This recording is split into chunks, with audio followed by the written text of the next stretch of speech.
जीवन इसलिए नहीं होता है कि पैसे ही पैसा कमाते रहो, उसका करोगे क्या पैसे का? किस हद तक ये आज की ज़रूरत है? आप हमेशा 10 गुने गरीब रहने वाले हो, फर्क नहीं पड़ता आप कितना कमा रहे हो।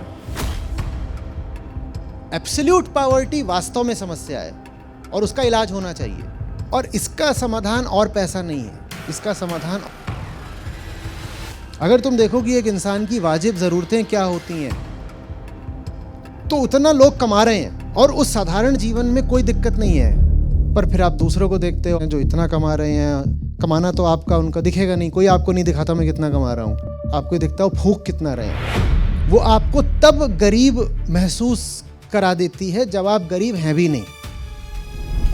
अब ये होता है कि अब पैसा बढ़ेगा तो तुम्हारा दुख बढ़ेगा। अब आप और कमा कमा के अपने लिए और दुख इकट्ठा कर रहे हो, अब आप पागल हो, मैड हो। पैसा इसलिए होता है ताकि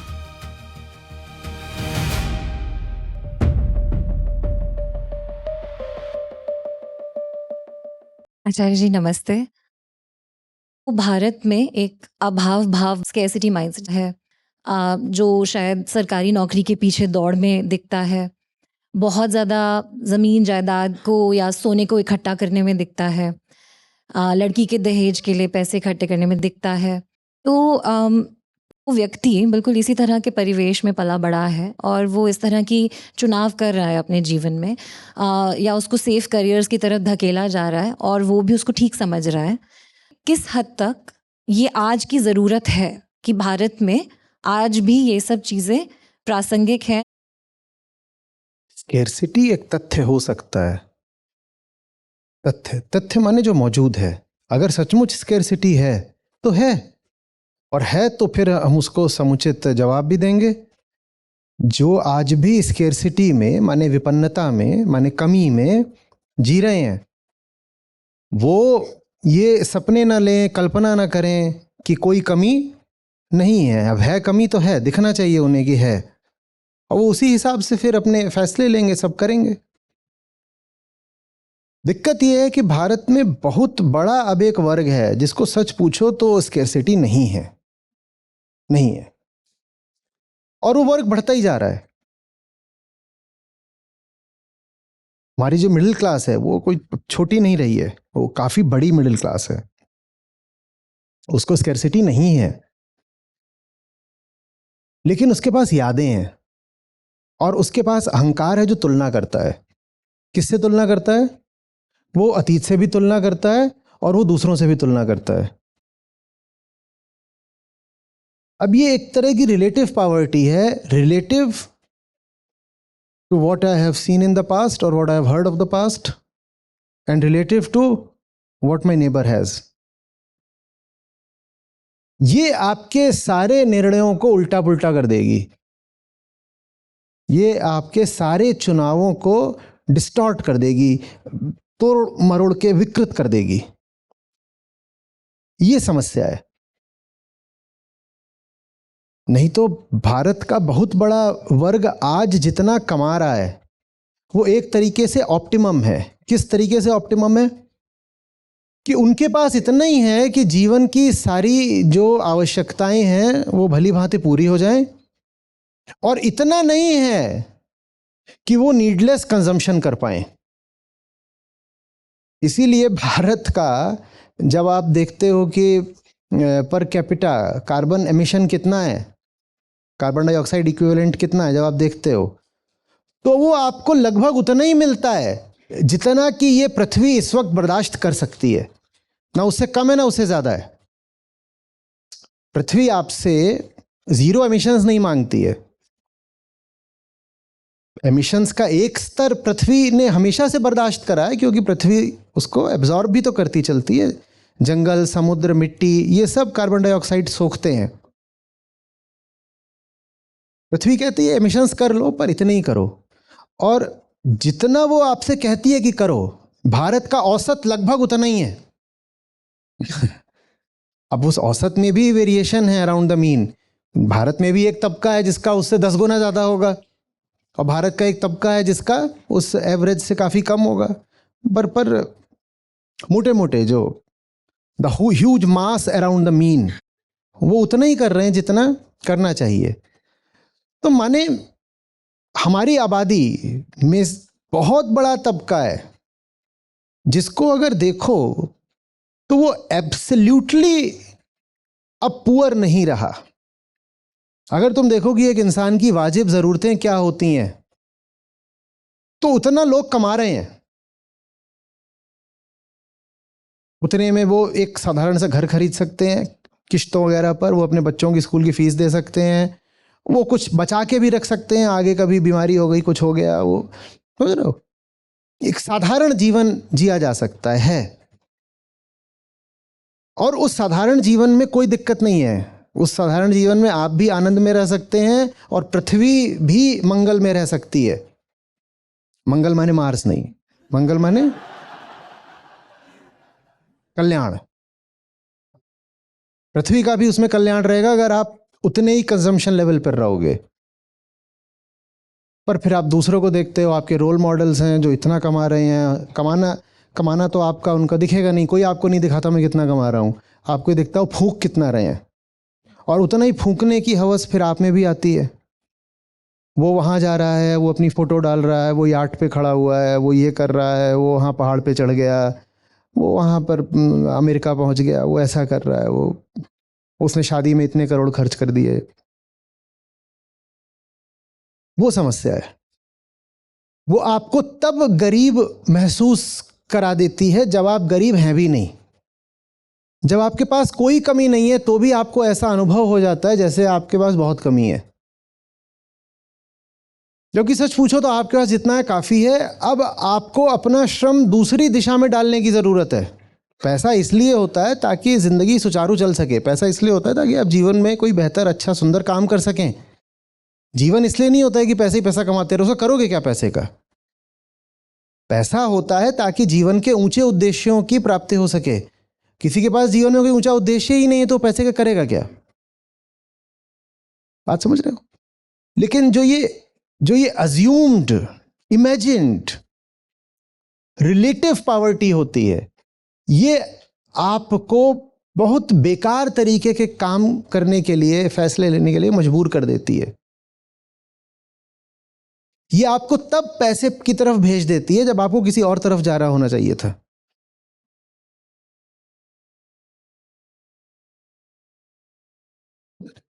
और इसका समाधान और पैसा नहीं है, इसका समाधान और शिक्षा है। क्योंकि पैसा कितना भी दे दो, वो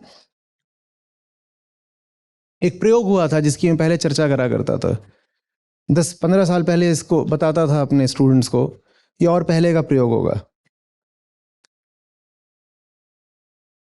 कि जिन लोगों की मासिक आय बहुत कम थी, एक समय में प्रयोग हुआ था, मान लो $1000, उनसे पूछा गया कि तुम्हें कितना मिल जाए तो तुम खुश हो जाओगे, तो वो बोल रहे हैं कुछ मान लो $10,000। जिनकी $10,000 थी उनसे पूछा गया तुम्हें कितना मिल जाए तुम खुश हो जाओगे, तो बोल रहे हैं $1,00,000। 1 लाख वालों से पूछा तुम, बोले 10 लाख। 10 लाख वालों से पूछा तुम, 1 करोड़। निकल के ये आया कि आपकी स्थिति और आपकी चाहत के बीच में जो रेशियो है वो लगभग यूनिफॉर्म चल रहा है, 10। रिलेटिव पॉवर्टी कभी दूर नहीं होनी है। You will always be 10 times poorer than your aspiration. आप हमेशा 10 गुने गरीब रहने वाले हो, फर्क नहीं पड़ता आप कितना कमा रहे हो।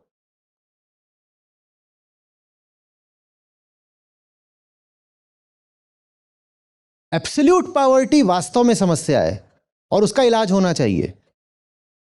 जो इतना भी नहीं कमा रहा है कि उसका खाना पीना ठीक से चल सके, स्कूल की फीस वगैरह दे सके, जो इतना भी नहीं कमा रहा है कि एक घर में साधारण सा वाहन खड़ा कर सके, उसको तो मैं भी बोलता हूं कि तू पैसे का इंतजाम कर। पर आप कहो कि नहीं 2 व्हीलर ही है, मुझे 4 व्हीलर चाहिए, 4 व्हीलर में भी बड़ा वाला चाहिए, फिर मुझे प्राइवेट जेट चाहिए, तो इसका तो 10 times पुअरर ऑलवेज।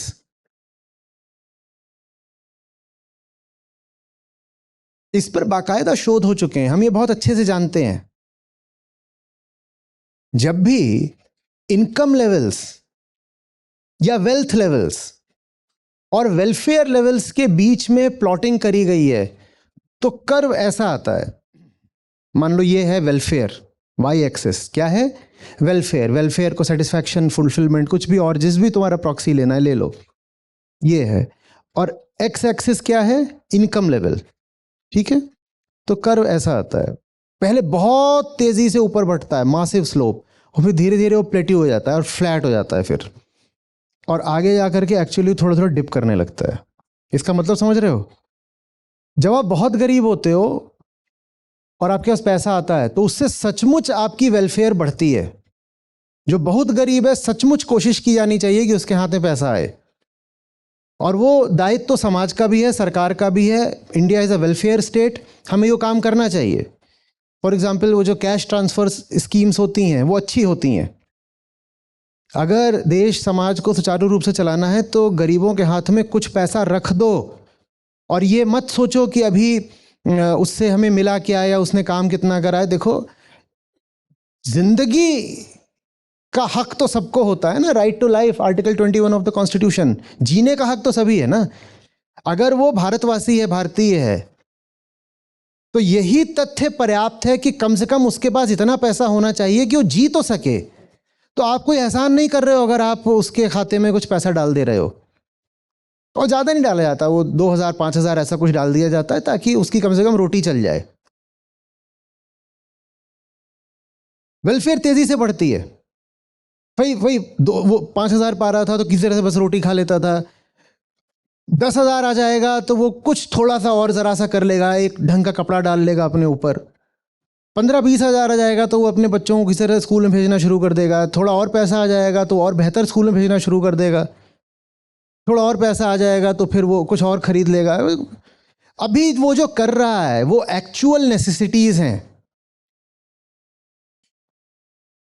लेकिन फिर अब उसका पैसा बढ़ते बढ़ते वो पहुंच गया, अब वो लाख रुपए पहुंच रहा है। तो अब पैसा बढ़ने के साथ जो वेलफेयर ग्रोथ है वो स्टैग्नेट करने लगती है ऐसे। उसकी जो मार्जिनल यूटिलिटी है वो कम होने लगती है। और जब और आगे बढ़ाते हो, अब ये होता है कि अब पैसा बढ़ेगा तो तुम्हारा दुख बढ़ेगा। एक बिंदु ऐसा भी आ जाता है, एक बिंदु तो आता है कि अब पैसा बढ़ेगा तो वेलफेयर अब नहीं बढ़ेगी, तुम फालतू ही बस अब बोझ इकट्ठा कर रहे हो। अब और कमाने से कोई फायदा है नहीं, जितना आ गया है इसके आगे तुम कमा रहे हो तो तुम मूर्ख हो। नैतिकता की नहीं बात हो रही है, व्यवहारिकता की बात हो रही है। ये नहीं कहा जा रहा तुम पापी हो, कहा जा रहा है तुम मूर्ख हो। और उसी कर्व को आगे बढ़ाते हो तो वो डिप करना भी शुरू कर देता है। अब तो आप मूर्ख भी नहीं हो, अब आप विक्षिप्त हो। अब आप और कमा कमा के अपने लिए और दुख इकट्ठा कर रहे हो। अब आप पागल हो, मैड हो, इंसेनिटी है ये। बात आ रही है समझ में? हमें ये साफ साफ पता होना चाहिए कि इस कर्व में हम कहां पर खड़े हैं। अगर वाकई अभी आप कर्व में वहां पर खड़े हो कि आपके हाथ में 10,000 रुपया भी नहीं आता, तो भाई आप कमाओ, जरूर कमाओ। यहां ऐसा कोई नहीं बैठा है, वैसा होता तो यहां आता ही नहीं। आप जाइए, कमाइए, जान लगा दीजिए। और जान लगाने की जरूरत नहीं पड़ेगी, क्योंकि जब आप इतना कम कमा रहे होते हो ना, तो इसका मतलब अभी बहुत अवसर खुले हुए हैं आपके लिए। अर्थव्यवस्था भी चाहती है कि मेहनत करने वाले और गंभीर लोग और ईमानदार लोग मिलें। लोग तलाश में रहते हैं। आप अगर अपने आप को वहाँ प्रस्तुत करोगे तो निश्चित रूप से आपको उस हिसाब से कुछ काम, कुछ नौकरी मिल जाएगी। भले ही आप में कोई विशेष कौशल, कला ना हो तो भी मिल जाएगी। आपकी सिंसेरिटी के नाते ही मिल जाएगी, आपकी ट्रेनेबिलिटी के नाते ही मिल जाएगी।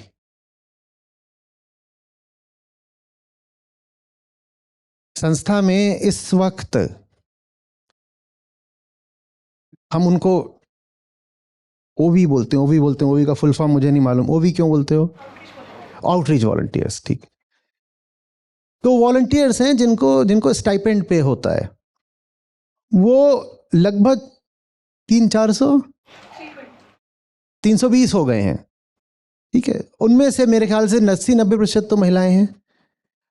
और वो ज़्यादातर वो महिलाएं हैं जिनके पास कोई विशेष कला कौशल कुछ नहीं है, जिन्होंने ज़्यादातर ने तो कभी ज़िंदगी में काम भी नहीं किया, कुछ ने करा हुआ है, कुछ कुछ एजुकेटेड हैं हाईली, मतलब वो दो चार हैं वो पीएचडी भी हैं, पर ज़्यादातर वो हैं जो हाउसवाइफ्स ही रही हैं जीवन भर। ज़्यादातर वो हैं जो जीवन भर हाउसवाइफ्स ही रही हैं। और आपकी संस्था ने एक बड़े नए तरीके का प्रयोग न सिर्फ करा है बल्कि सफल करके दिखा दिया है। ये हमारी जो जो गीता प्रतिभागी महिलाएं हैं सब, ये घर से काम कर रही हैं और बहुत सफलतापूर्वक काम कर रही हैं। वो संस्था को वाकई अच्छा योगदान दे पा रही हैं।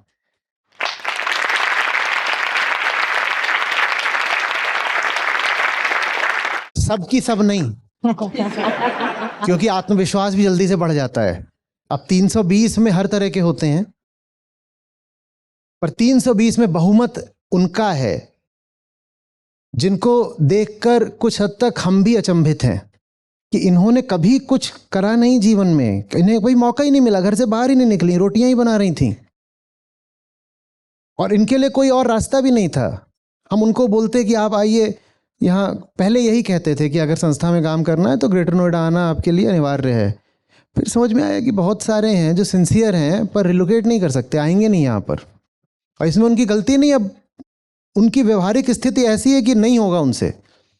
और हम ये भी चाह रहे थे कि किसी तरीके से उनके हाथ में कुछ पैसा आए, पैसे से ज़्यादा उनके हाथ में कुछ ताकत आए, थोड़ा खिड़कियां दरवाजे खुलें, वो बाहर की हवा में थोड़ा सांस भी ले पाएं। तो फिर हमने ये शुरू करा। 320 बहुत बड़ा आंकड़ा होता है, हम उनसे मिल भी नहीं पाते, उनकी ठीक से कोई ट्रेनिंग वगैरह भी नहीं हो पाती क्योंकि वो दूर हैं, रिमोट हैं, तो जो भी बात होती है वो उनसे ज़्यादा ऑनलाइन ही होती है। They are doing well, they are doing well. कोई ये बहाना न दे कि मैं क्या करूं, मेरे पास तो बहुत एजुकेशन नहीं है या एक्सपीरियंस नहीं है, स्किल नहीं है। एटीट्यूड भी काफ़ी होता है कई बार। संस्था ने एटीट्यूड पर ही लोगों को भीतर बुलाया और वो एटीट्यूड पर्याप्त था।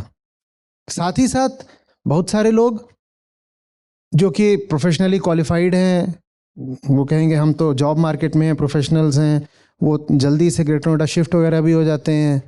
हम पाते हैं कि उनका काम, उनकी परफॉर्मेंस उतनी अच्छी नहीं है। ठीक है, तो जो लोग बहुत कम कमा रहे हों उनके पास एक एसेट तो है ना, क्या? सिंसेरिटी, ईमानदारी। अगर वो एसेट भी है तुम्हारे पास तो तुम इस कर्व पर वहां पहुंच जाओगे जहां कम से कम तुम्हारी साधारण आवश्यकताएं गरिमा, डिग्निटी के साथ पूरी होनी शुरू हो जाएंगी। समझ रहे हैं? और जो लोग सोच रहे हैं कि उसके बाद भी बहुत बहुत कमाएंगे, वो सिर्फ अपने अतीत के गुलाम हैं,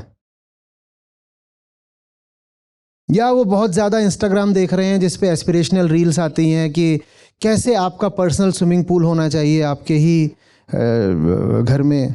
भाई हमारे पास भी ऐसे पर्सनल स्विमिंग पूल, वो खरगोशों के लिए देखा है आप लोग, बहुत सलायो देखा, कहीं उन्हीं की किस्मत अच्छी है। चलो, उसका कोई अंत नहीं है। अभी इस पर्सनल स्विमिंग पूल मांग रहे हो, कल को कुछ और पर्सनल, क्या पर्सनल एयरपोर्ट चाहिए, पर्सनल एयरक्राफ्ट क्यों? इससे जुड़ा हुआ एक और प्रश्न है अजय जी। आपने ये वाले वेलफेयर इनकम कर्व की बात करी, तो जितना मुझे थोड़ा सा समझ में आ रहा है कि curve can shift up and down also अगर जीवन में यूटिलिटी की परिभाषा बदल जाए। तो जहाँ से प्रश्न शुरू हुआ था कि अब शायद उन चीज़ों के लिए बचाने की या इन्वेस्ट करने की ज़रूरत नहीं है जो शायद पहले लगती थी। तो अगर composition of the basket of goods and services मेरा बदलता है, हम हायर प्लेजर्स की बात करते हैं, हम बोलते हैं कि अगर पैसा खर्चना है तो शायद थोड़ा बेहतर खाओ, कसरत करो, या ऐसे हॉबीज़ पर पैसा खर्च करो, म्यूज़िक हो गया, कुछ ऐसा हो गया जो आपके माइंड को एलिवेट करे, उत्थान दे। तो इस समय भारतीयों की ये जो कॉम्पोजिशन है गुड्स एंड सर्विसेज की, पैसा बढ़ने के बाद ये जो वेरी मध्यम, poor, very poor, very very poor quality, very poor quality.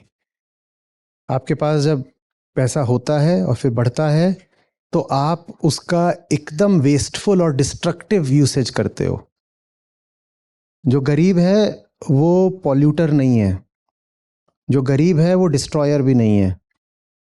जैसे जैसे पैसा बढ़ता जाता है आप ज़बरदस्त तरीके से पॉल्यूशन करते हो, डिस्ट्रक्शन करते हो। और हाइयर क्वालिटी एक्सपेंडिचर क्या होता है ये तो हम जानते ही नहीं। विनम्रता के साथ कहना चाहूँगा, चूंकि अब ये मुद्दा उठा है, आप संस्था में जो जो अपना डोनेशन देते हो ना, वो डोनेशन नहीं है, वो एक्सपेंडिचर भी नहीं है, वो इन्वेस्टमेंट है।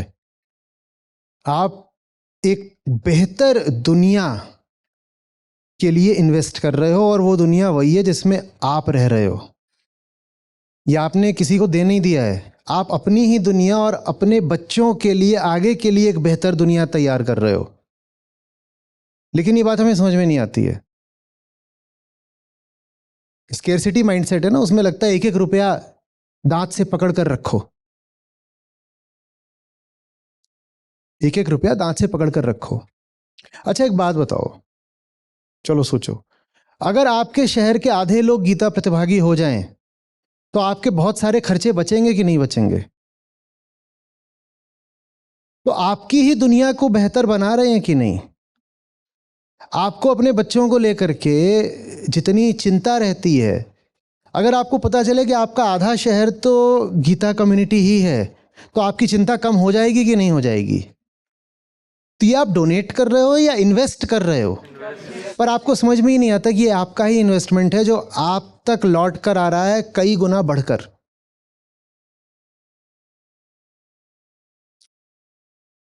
अगर गीता प्रतिभागी बढ़ जाएं भारत में तो यहां कानून व्यवस्था की स्थिति बेहतर हो जाएगी कि नहीं हो जाएगी? शिक्षा की स्थिति बेहतर हो जाएगी कि नहीं हो जाएगी? पर्यावरण बेहतर हो जाएगा कि नहीं हो जाएगा?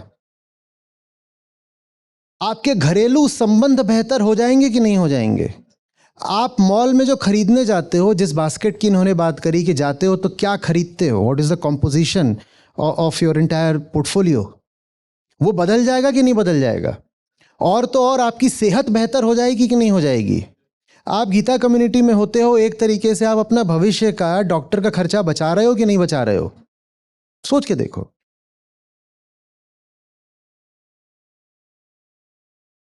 सिर्फ अपने ही नहीं बचा रहे, न जाने कितने औरों का भी बचा रहे हो, और जिनका बचा रहे हो उनसे आपके सरोकार हैं, तो उनका बचेगा तो आपको भी लाभ होगा। ये होते हैं higher order expenditures for higher order pleasures. पर ये आमतौर पर देखे जाते हैं विकसित देशों में। जो फर्स्ट वर्ल्ड इकोनॉमीज होती हैं ना, वहां पर लोग कहते हैं कि मैं अब फलानी चीज पर बहुत ज्यादा खर्च करता हूं। किस चीज पर? वो कहेंगे फॉर एग्जाम्पल, मैं अपने महीने का 20% जो मेरी आमदनी है उसको तो मैं किताबों पर ही खर्च कर देता हूं। भारत में ऐसा आपको सुनने को नहीं मिला है, कोई ऐसा करे तो लोग कहेंगे पागल हो क्या? क्योंकि वो समझ गए हैं कि और ज्यादा घर में और एक कालीन बिछा लूं, इससे मुझे कुछ नहीं मिलना है। अगर मेरे पास पैसा है तो मुझे उसे सही जगह लगाना है, मुझे उसे वहां लगाना है जहां से मेरी क्वालिटी ऑफ लाइफ बेहतर होने वाली है।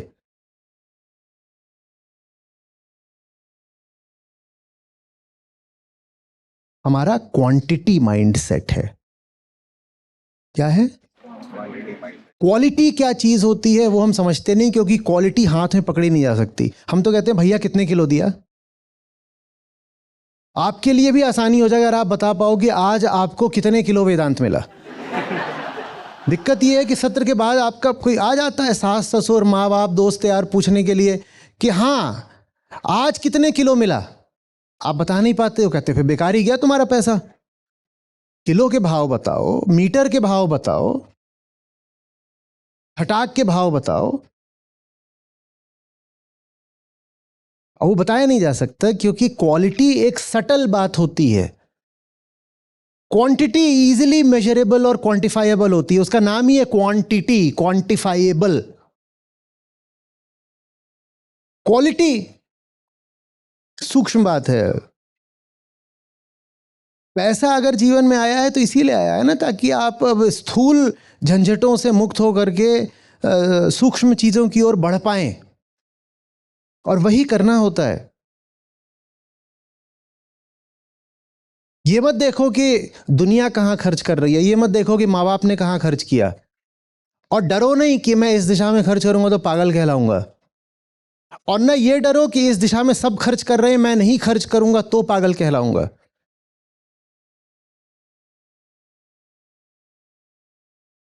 एक काम होता है घर खरीदना,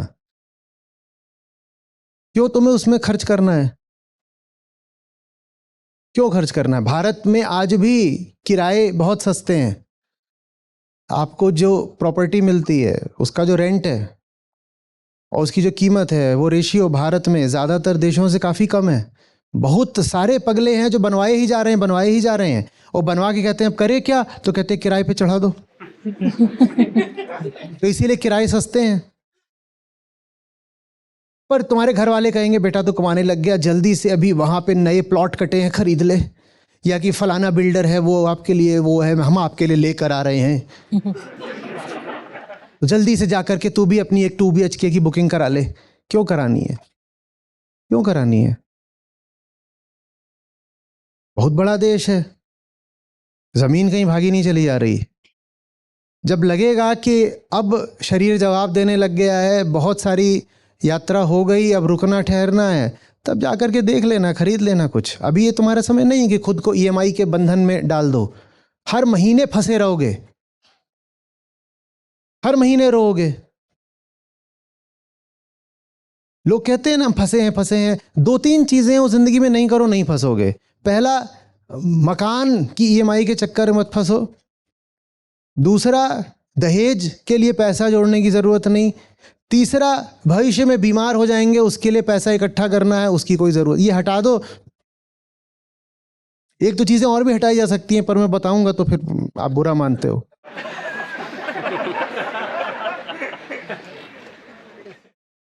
पर ये 3 तो हटा दो, और हटा दो माने कम से कम जब तक जवान हो तब तक हटा दो, बाद में देख लेना। मरे जा रहे हैं मरे जा रहे हैं, क्या है, पैसा नहीं है। पैसा है, प्रायोरिटी नहीं है। प्रायोरिटी क्या है? उसके लिए दहेज जोड़ना, ये प्रायोरिटी है। वो पैसा तुम इसलिए भी नहीं जोड़ रहे हो कि वो जाएगी विदेश भ्रमण करने तो तुम उसको स्पॉन्सर करोगे। वो पैसा तुम जोड़ रहे हो उसके दहेज के लिए, और दहेज प्यार का द्योतक नहीं होता है, झूठ मत बोलो। तुम एक बिना बात के मजबूर आदमी हो जो पूरे महीने मजदूरी करता है, पैसे जोड़ता है, और फिर उन पैसों को जाकर के न जाने किन आकाओं को चढ़ा आता है। सब कमाते हो और व्यर्थ की जगहों पर जाकर अर्पित कराते हो, क्योंकि हिम्मत नहीं है कि ना बोल सको कि नहीं दूंगा अब यहां को पैसा। नहीं करना है फिजूल खर्च।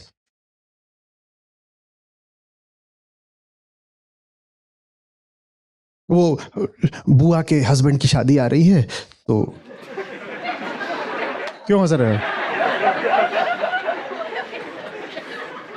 क्या?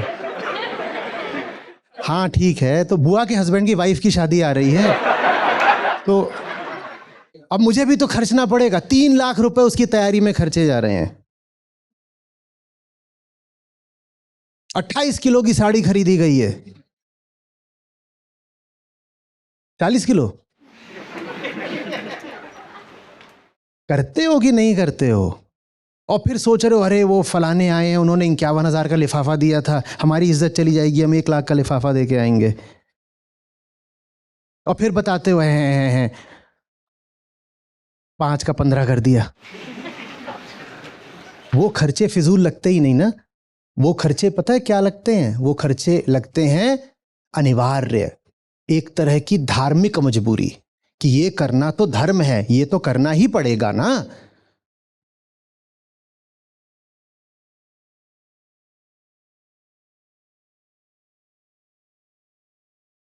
पिछले 12 महीनों में कितने लोगों ने परिवार की शादियां अटेंड करी हैं? ठीक से उठा दो, ऐसा मत करो। परिवार में फोन घुमा देंगे। हम्म।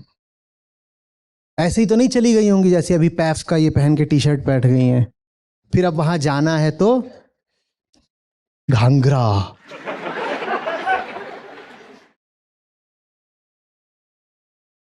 वाह बेटा।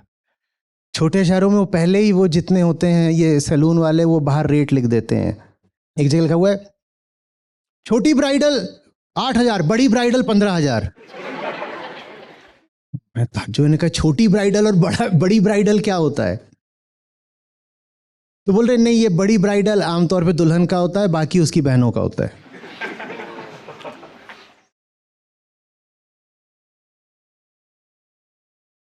ये सब मानसिक और क्षेत्रीय पिछड़ेपन की निशानियां हैं।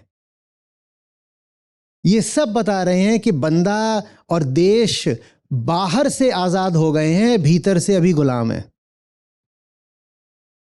तब तुम्हारा पैसा अंग्रेज लूट ले जाते थे, आज तुम्हारा पैसा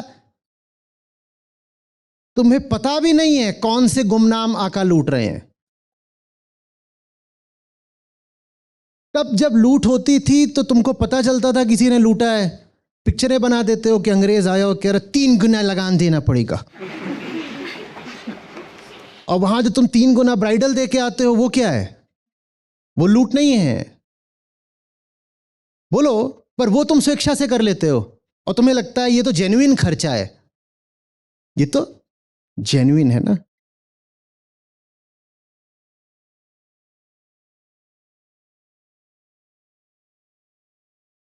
ये सब थर्ड वर्ल्ड प्रायोरिटीज हैं। फर्स्ट वर्ल्ड प्रायोरिटी होगी साफ हवा चाहिए, साफ पानी चाहिए, साफ संगति चाहिए, ऊंची जिंदगी चाहिए, समय चाहिए जिसमें मैं पढ़ सकूं, समय चाहिए जिसमें मैं पढ़ा सकूं, समय चाहिए जिसमें मैं अकेले घूम सकूं। यह होता है पैसे का सदुपयोग।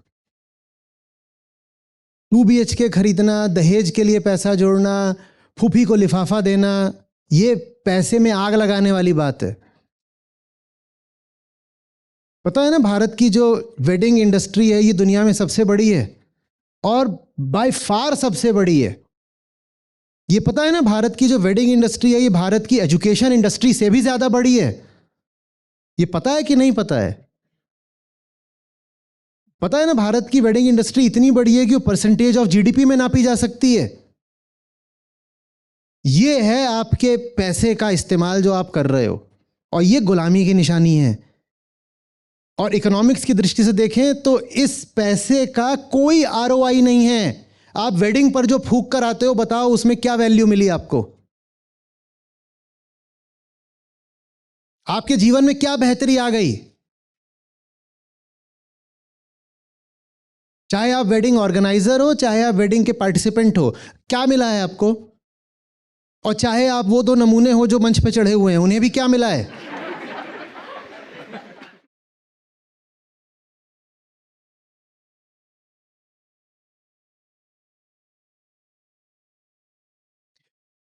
कितने लोग गुजरे हैं उस अनुभव से? अनुभव की बात हो रही थी, हाथ उठाओ। बहुत बढ़िया। अच्छा, कितने लोगों को पता है ईमानदारी से कि आज भी तुम्हें न्योता आ जाए तो जाओगे और नाचोगे? छुपाना नहीं, उठाना। कई तो इसी साल 2026 में भी नाच वाच के आए होंगे। उठाओ उठाओ। मेरे हाथों में 9 चूड़ियां हैं, जरा ठहरो सनम मजबूरियां हैं। मेरे दर्जी से आज मेरी जंग हो गई, कल चोली सिलाई आज तंग हो गई।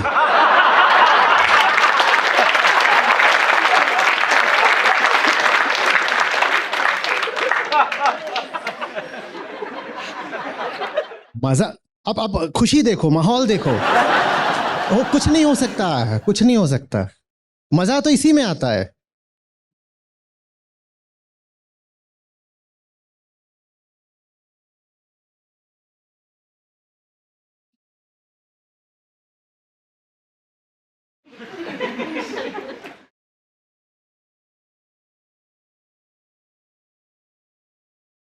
जैसे आरओआई मेजर करा जाता है ना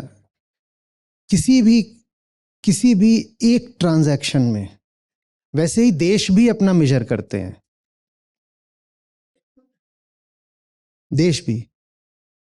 और भारत का पुअर है, हम वहां पैसा खर्च करते हैं एज अ पॉपुलेशन जहां से कोई रिटर्न नहीं आना है।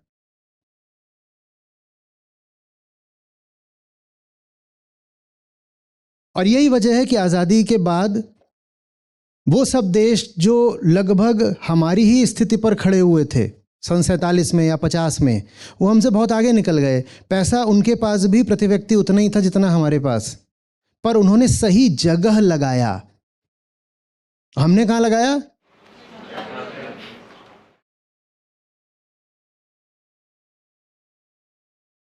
शादियों में हमारा जवाब नहीं, सोना खरीदने में हमारा जवाब नहीं। भारत दुनिया में गोल्ड का सबसे बड़ा इंपोर्टर है, उसमें कोई जवाब नहीं हमारा। ये कराया हमने अपने पैसे के साथ।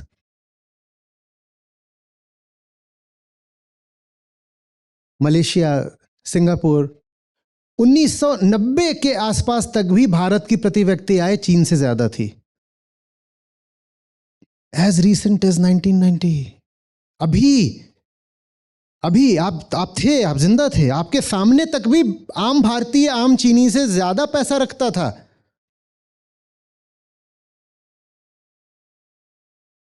पर उन्होंने फिर लगाया पैसा, सबसे ज्यादा शिक्षा में लगाया, रिसर्च में लगाया, इंफ्रास्ट्रक्चर में लगाया, हेल्थ केयर में लगाया।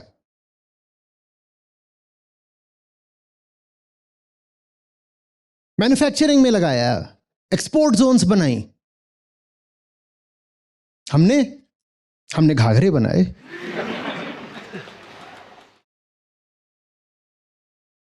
हम नाचते बहुत अच्छा हैं, खासकर शादियों में। वो भी घोड़ी मिल जाए तो कहना क्या, उसके आगे तो बिल्कुल बेसुध होके नाचते हैं।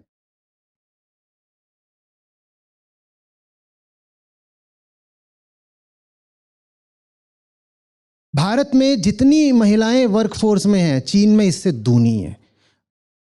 हमारी महिलाएं क्या कर रही हैं? अरे वो एक एडल्ट है, एक एडल्ट ह्यूमन बीइंग है जो एक प्रोडक्टिव फैक्टर हो सकती थी। वो बहुत कुछ करके दिखा सकती थी देश के लिए, दुनिया के लिए। तुमने उससे रोटियां बनवाई हैं बस, और फिर उसके कॉम्पेंसेशन के लिए बोलते हो चल अब शादी आ रही है, तुझे भी एक नया सूट दिलवा देता हूं, या ले ये नए गहने ले धनतेरस पर।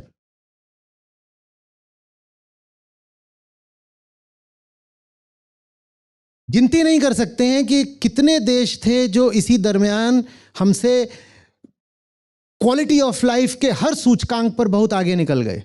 अभी क्या बोला मैंने? मलेशिया बोला, ताइवान बोला, कोरिया को ले लो, फिलीपींस को ले लो, सिंगापुर, इंडोनेशिया, कंबोडिया, गिनो। और 47 में हम आजाद हुए, 45 का जर्मनी भी कैसा था, और 45 का जापान कैसा था? प्रति व्यक्ति आय उनकी तब भी हमसे ज्यादा थी, पर वो बर्बाद हो चुके थे, वो विध्वंस से निकले थे, 2-2 एटम बम खा के निकले थे। पर उन्होंने काम किया, हमने शादियां की। शादियों से समस्या नहीं है, ये जो तुम शादियों के नाम पर कर रहे हो वेस्टफुल एक्सपेंडिचर, उससे समस्या है। बताना पड़ता है बीच बीच में, फिर बाद में कोई कुछ बोलेगा तो हम ये वाली लाइन दिखा देंगे ना। 10 लाख करोड़ 10 लाख करोड़ क्या था? वेडिंग इंडस्ट्री नहीं, as proportion of education industry for example बताइए, to put things in perspective. Around 3% of what? Meaningful comparison है जब आप उसकी तुलना शिक्षा से करो, तब मजा आएगा ना।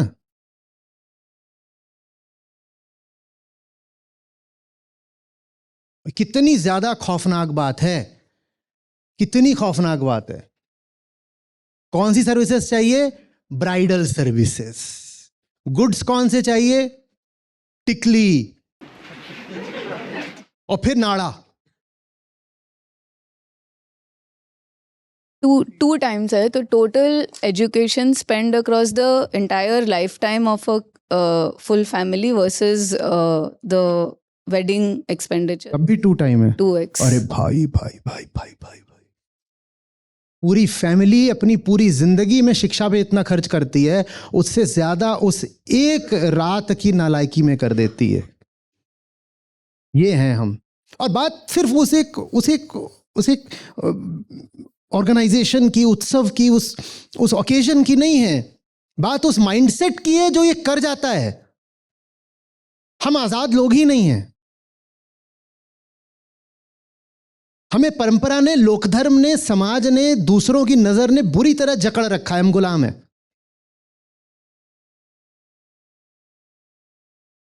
और फिर कोई ढंग का काम करने निकलो तो उसके लिए रिसोर्सेज नहीं है। रिसोर्सेज कैसे आते हैं वो यहां पर संस्था के लोग बैठे हो, आप पूछा करिए, कभी बात किया करिए। वो वही, क्या करूं, बेटी का बाप हूं, ऐसे बोल रहा है जैसे नर्क की सजा मिली हो।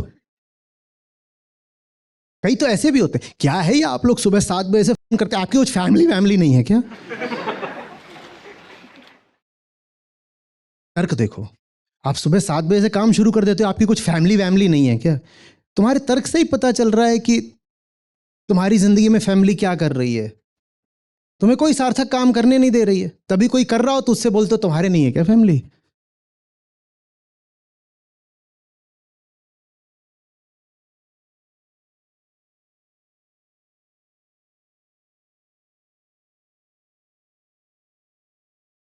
और एक और चीज है जिसकी साइज हमारे यहां बहुत बड़ी है, आज से नहीं हमेशा से, फिल्म इंडस्ट्री। जब भारत एकदम ही गरीब था तो भी हमारी film industry even by revenue size दुनिया की बड़ी फिल्म इंडस्ट्रीज में आती थी, और आज तो बहुत बड़ी है। हमारी फिल्म इंडस्ट्री दुनिया में किस नंबर पे आती है अभी बाय रेवेन्यू? गरीब से गरीब आदमी होगा वो चला जाएगा, और अब तो छोटी जगहों पर भी मल्टीप्लेक्सेस होते हैं। मजाल है कि 200 से नीचे का टिकट हो और अंदर घुसो और पॉपकॉर्न और ये और वो और पार्किंग मिला करके 500 न फूक के आओ, और वो भी फैमिली लेके जाओ तो 2-3 हज़ार से कम में वापस आ जाओ।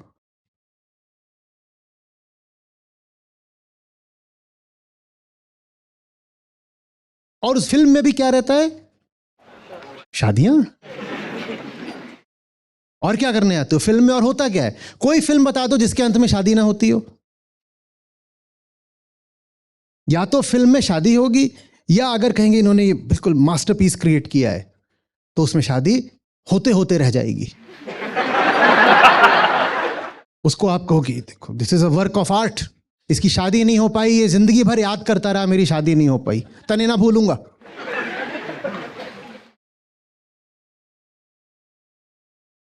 किस नंबर पर है? 4th है रेवेन्यू पे बट फर्स्ट है टिकट्स में। 4th है रेवेन्यू में, फर्स्ट है टिकट्स में। फर्स्ट है टिकट्स में, 4th रेवेन्यू तब भी इसलिए क्योंकि टिकट साइज छोटा होगा। लेकिन फिर भी रेवेन्यू में नंबर 4, टिकट सेल्स में नंबर 1। माने आम भारतीय और कुछ करता हो कि नहीं करता हो, पिक्चर जरूर देखता है, और तब नहीं कहता कि पैसे की तंगी है।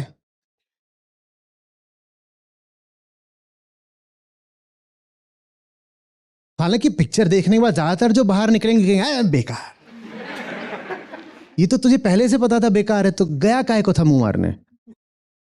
या पूरी तेरी जिंदगी इसीलिए है कि जितने काम बेकार हो पहले उसमें सब में घुसे और फिर बाहर निकल के क्या बोले, बेकार।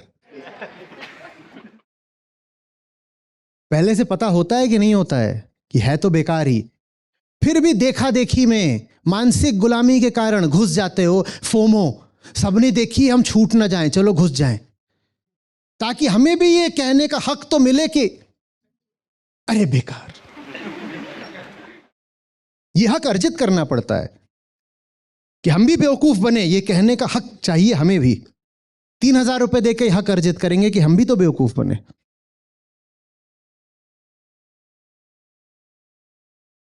हम इकोनॉमिकली अब उतने पुअर नहीं हैं, हम मेंटली लेकिन बहुत पुअर हैं। पैसा आ गया है हिंदुस्तान में और हर साल और बढ़ ही जाता है।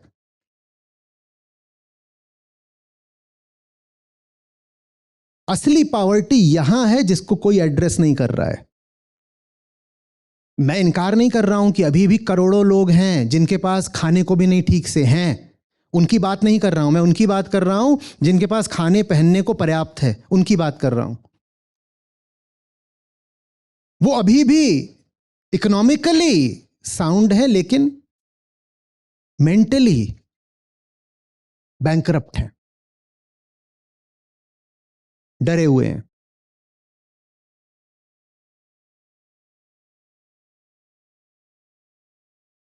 उनका पैसा उनकी सेवा नहीं कर रहा है, उनका पैसा उनके मालिकों की सेवा कर रहा है।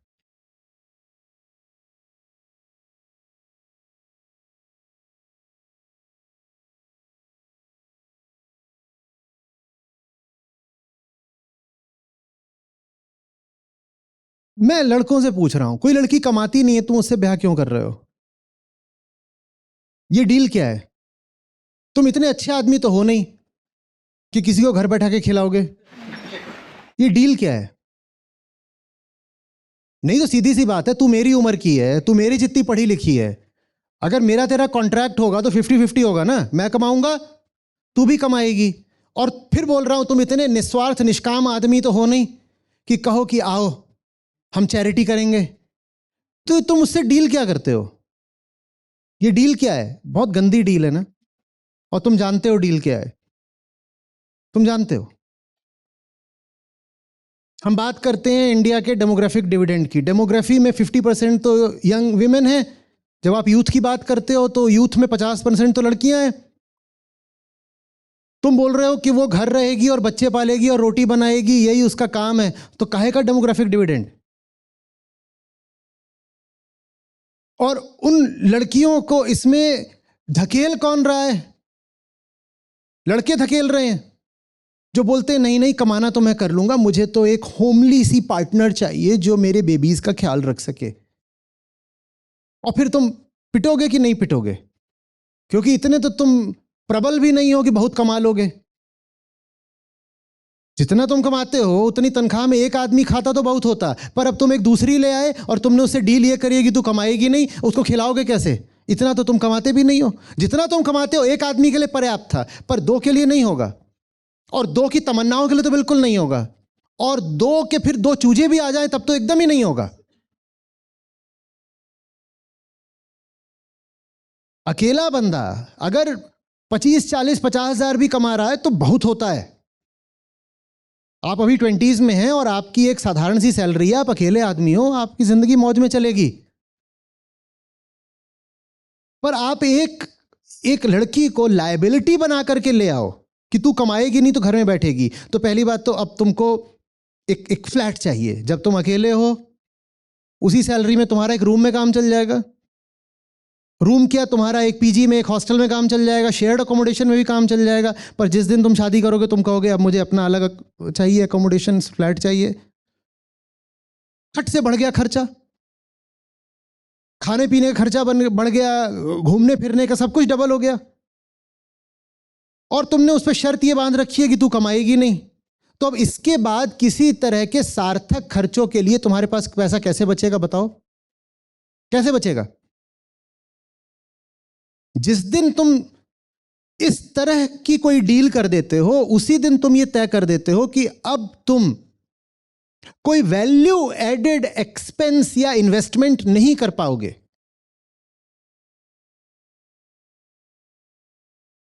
और ये डील तुमने क्यों करी? क्योंकि तुम्हारा वैल्यू सिस्टम सड़ा हुआ है। तुम कहते हो कि लड़की को घर में रखो, ऑफिस जाएगी तो नैन मटक्का करेगी। तुम्हें अपने ऊपर इतना शक है, और इतना ही शक है तो तुम उसको लेके क्यों आए हो? बहुतों को यह है कि अगर बाहर जाएगी ना ऑफिस वगैरह तो वहां गैर मर्दों से मिलेगी। तुमको अपनी अगर अपनी काबिलियत पर, अपने पौरुष पर, अपने प्रेम पर इतना ही संदेह है तो वैसे भी तुम्हें उसको लाना नहीं चाहिए था। उसको पकड़ के उसके घर से ले आए, विदाई उदाई करा के अपने घर में पटक दिया। अब कह रहे हो तू यहीं रहे, मैं लाऊंगा तेरे लिए। अभी मैं ये नहीं बात कर रहा कि इसमें नारी उत्पीड़न, नारी शोषण है। मैं नर की ओर से बात कर रहा हूं। नारी का तो जो इसमें है बुरा हाल वो तो है ही है। अब मैं नर से पूछ रहा हूं कि अब तू उसे खिलाएगा कैसे? एकदम उछल करके उसको ब्याह लाया, और ब्याह के लाते हो तो अरमान भी तुम्हारे ऐसे होते हैं सतरंगे। ब्याह तो लाया है, कैसे खिलाएगा बता ना? उसे कमाने देता तो अच्छा लगता। दो लोग हैं, दोनों कमाते, इंसाफ की बात है। तू अपना कमा, मैं अपना कमाऊं, तेरे पास भी तेरा बैंक अकाउंट, मेरे पास भी मेरा बैंक, कुछ खर्चा तू कर, कुछ खर्चा मैं करूं। परिवार का भी भला, राष्ट्र का भी भला।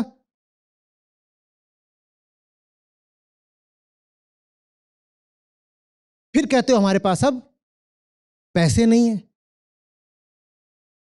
वो जो पैसा कमा सकती थी तुमने उसे पैसा कमाने नहीं दिया, उसके लिए भी अब तुम्हें कमाना पड़ रहा है, और फिर कहते हो अब मेरे पास तो पैसे नहीं बचे। उसको कमाना भेजोगे तो तुम्हारी उसमें मर्दानगी आहत होती है। अरे हम मर गए हैं क्या कि अब हमारी जनानियां काम करेंगी? माने अपनी हालत खुद ही बर्बाद करनी है, अपनी जिंदगी पर खुद ही लानत भेजनी है, और फिर कहना है हम क्या करें, हम तो गरीब हैं।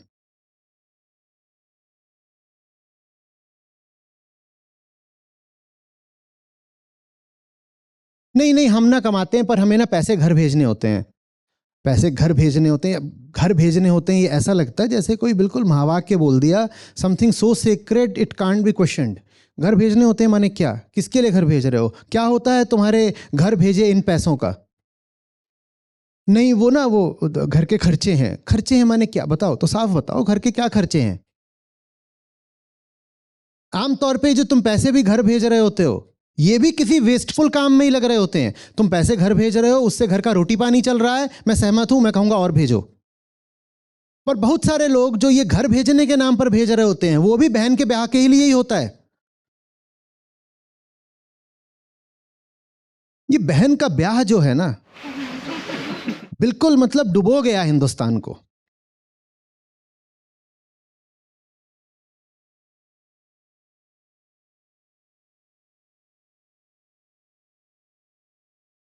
और बहनें, अब बहनें जैसी निकल के आ रही, तो उनका ब्याह करो, वो जिससे ब्याह होने वाला उसी को मार देती है। बोले लो यही हमारा जवाब है, पकड़ के ब्याहोगे तो यही करेंगे। ये क्या उपद्रव पैदा कर लिया है?